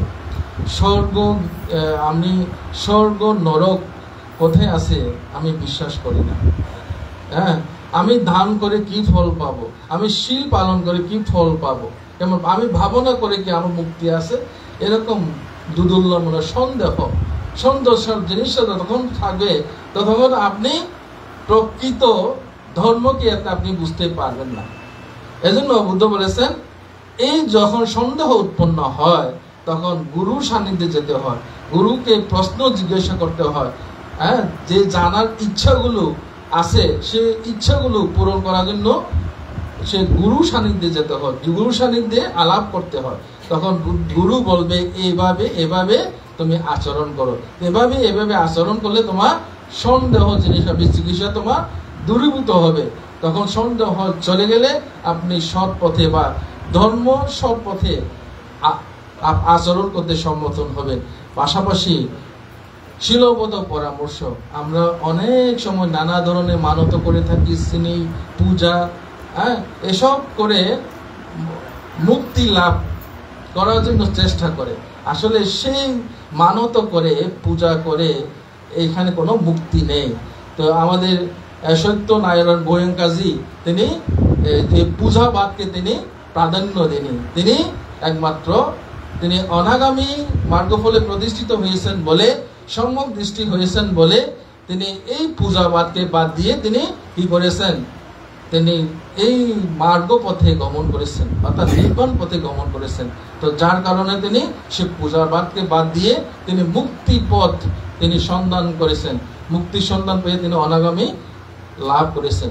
যাই হোক, প্রিয় উপাসক উপাসিকা বৃন্দ, আমি যে গাথায় ভাষণ করেছিলাম সেই গাথার মধ্যে বলা হয়েছে, যারা আমাদের চিত্ত হচ্ছে প্রধান, সব কিছু চিত্ত দ্বারাই গঠিত, যারা এই চিত্তকে রক্ষা করতে পারে সর্বত্র রক্ষিত হয়। আমাদের চিত্ত অতীব সুদক্ষ, সুনিপুণ, যথেচ্ছ বিচরণশীল। আমরা এখানে বসে আছি কিন্তু আমাদের চিত্ত বসে নেই, আছে নাই। সেই জন্য আমাদের মন হচ্ছে যে সর্বত্র পতিত হয়, যথেষ্ট বিচরণশীল। এই চিত্তকে যারা সুরক্ষা করতে পারে তারা তিনি সর্বত্র সুরক্ষিত হয়। সর্বত্র সুরক্ষিত হলে তিনি সর্ব দুঃখ থেকে মুক্তি লাভ করে তিনি পরম সুখ, পরম শান্তি, নির্বাণ সাক্ষা লাভ করতে সক্ষম হয়। তো ধার্মিক ব্যক্তিরা এরূপ ধর্ম আচরণ করে, উত্তম ধর্ম আচরণ করে তারা পরম সুখ, পরম শান্তি, নির্বাণ লাভ করে শান্তি লাভ করে থাকে। আমাদের পদ্মলোচন প্রভু সুগতিপ্রাপ্ত হয়ে তিনি আবারও মনুষ্যকুলে এসে স্বর্গে এই ধর্ম আচরণ করে যেন নির্বাণ সুখ লাভ করতে পারে, এই প্রত্যাশা কামনা করে পরিবার, সন্তপ্ত পরিবারের প্রতি সমবেদনা জানিয়ে আমাদের যে নিলয় বড়ুয়া যে স্নাতকোত্ত ডিগ্রি অর্জন করেছেন আমাদের সংঘরাজ ভিক্ষু সমিতির পক্ষ থেকে এবং ধর্মীয় শিক্ষা পরিষদ পক্ষ থেকে অভিনন্দন, আশীর্বাদ জানাচ্ছি। আপনাদের সর্বাঙ্গী মঙ্গল কামনা করে পরম পূজ্য ভিক্ষু সংঘকে বন্দনা নিবেদন করে আমার দেশ ধর্ম দেশনা এখানে শেষ করছি। জগতের সকল প্রাণী সুখী হোক।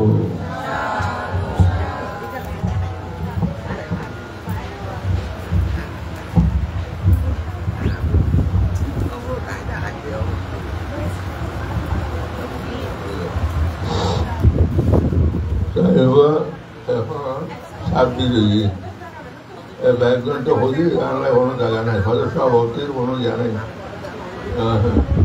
সভাপতির মানে বউ জাগন, এই গান্ধীজিও বউ জাগন না গান্ধীজিও বউ জাগন খুব পারি আমি সমর্পণ করছি। যা কামত হইবে আজিয়া শ্রদ্ধাবান উপাসক প্রয়াত বাবু পদ্মলোচন বড়ুয়া, যিনি সবরিয়া সরকারি কলেজের অধ্যক্ষ ছিলেন এবং লেখক ছিলেন, সাহিত্যিক ছিলেন। আজকে তারও ষান্মাসিক সংবিধান পারলৌকিক সত্যি কামনায় তার পুত্রগণ, স্ত্রী, জাতিগণ সকলের সম্মিলিত হয়ে এই দানময় কর্ম সম্পাদন করছিলেন। এই দানময় কর্ম সম্পাদন করতে গিয়ে এখানে কয়েকটি অনুষ্ঠান সম্পন্ন হয়েছে, যেগুলি হচ্ছে এখানে আলোচিত হয়েছে। সুতরাং আমি সেদিকে আর যাচ্ছি না, যেহেতু সময় নেই। শুধু এইটুকু বলবো, এই যে পদ্মলোচন বড়ুয়া সহ অপরাপর যারা কালগত হয়েছে তাদের সকলের পারলৌকিক সদ্গতি কামনা করছি। এবং যিনি এই যে মাস্টার্স না স্নাতক ডিগ্রি লাভ করেছে, তার যে আরো উচ্চতর শুভ কামনা করে আশীর্বাদ দিচ্ছি, সে যাতে আরো উন্নতি করতে পারে এবং পিতামাতার মুখ উজ্জ্বল করতে পারে। শুধু পিতামাতার মুখ উজ্জ্বল নয়, সমাজের, দেশের, দেশের সুন্দর কাজ করতে পারে। এই আশীর্বাদ দিয়ে আমার এখানে শেষ করতে সাংস্কৃতিকের মহাপ্রভুতি সমৃদ্ধি সে দেবদান অত্যন্ত ফলদায়ক। এই গানের মাধ্যমে যে পুণ্য দিতে হবে, সেই পুণ্যের কাছে আপনারা প্রার্থনা করবেন যাতে আপনারা একদিন সর্বদুঃখের অন্ত সাধন করতে পারেন। এরূপ সাধু সংকল্প করে সকলে তিনি জ্ঞানমতা সেবা ধরা তাম্মা সাম্বুদ্দাসা বলুন।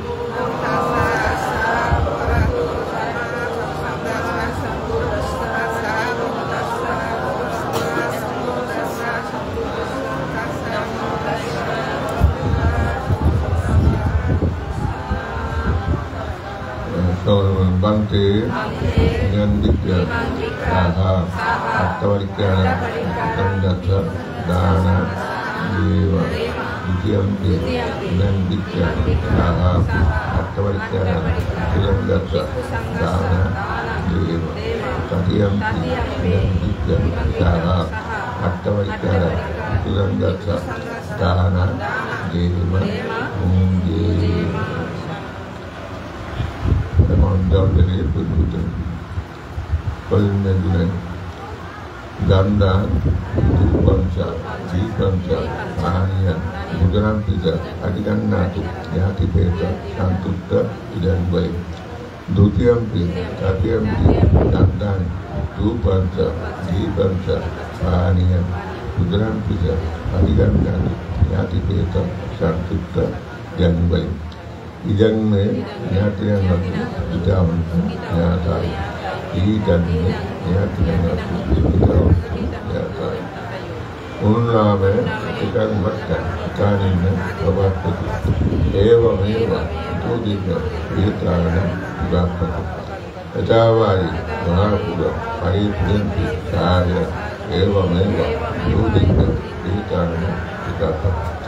Etavata Amnani Samnada Nadambara Sabdadeva Sabdadata Sabdhuta Anamodato Sapasampati Sitiya Agadakata Bummata Devanada Sitiya Uyanta Anamoditwa Yandrakantu Sadram Silendраkantu Dedra Silendраkantu Mantra Ini Vikamina Mahamvala Samadam Sadhan Jama Evanikana Pati Idang me punya Ahatava Kayavaha Otu Idang me punya Sabba Dutta, Amotantu, Jangme Punya, Intanata, Pachayo, Koso, Sabbe Satta, Idamtu, Sabbe Satta, Dutta, Amotantu, Sabbe Satta, Sabba Satta,